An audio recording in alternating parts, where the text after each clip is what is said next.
Hello everyone, my name is Ashutosh and today video topic is constructors in Java. Constructor in Java is a special type of method that used to initialize object when an object is created. Using the new keyword, a constructor is called automatically initialize the object state. Constructor have same name is the class they belong to and do not have a return type. Following as the some point of the constructor we discuss. First one is what is the purpose of the constructor. Constructor are used to initialize the state of an object when it is created. They ensure that the object start with a valid and consistent state.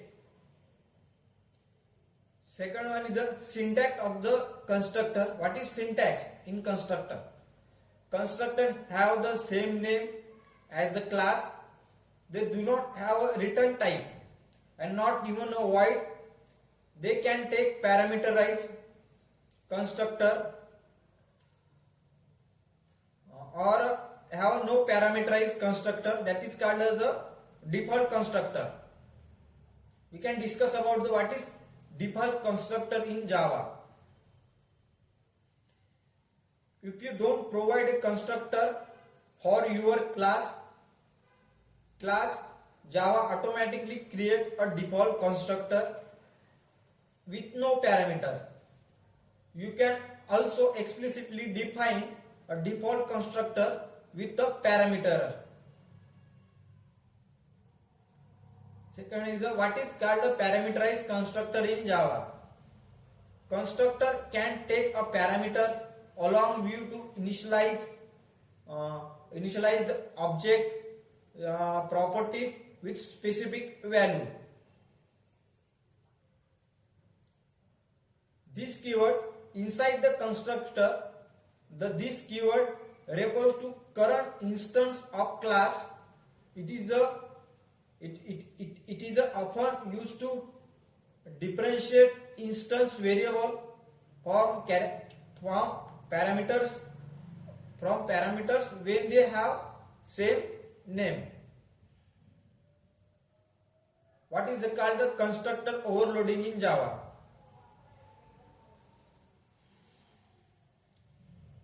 You can have multiple constructor in a class with different parameterized list. This known as constructor overloading. Multiple constructor have a different parameter. This is known as constructor overloading. What is called a private constructor? Constructor can be made private to prevent the different creation of instance of a class. This is often used to class with only static method creating a singleton pattern.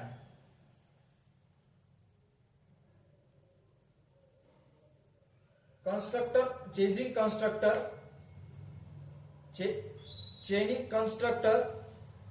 constructor can call other constructor in the same class using this keyword. This is known as constructor chaining. Final class and constructor. If a class is declared as a final, naming it cannot be subclass. It is a constructor are implicitly final, preventing further subclassing. Static constructor is also not explicitly supported. While Java has static blocks for static initialization, it does not have explicit static constructor. Initializing of a static fields and execution of static block occur when the class is loaded. This is all about the constructor points. What is the discuss about the summary of the constructor to the topic. constructor in Java will have a crucial role in initializing the state of object. They are invoked automatically when an object is created and can be either default, that is non-parameterized, or parameterized with parameter. Understanding constructor is fundamental to effective object-oriented constructors. Play a role object creation and initializing to overall design and functional Java programming. This is all about the constructor today is discussed. Thank you.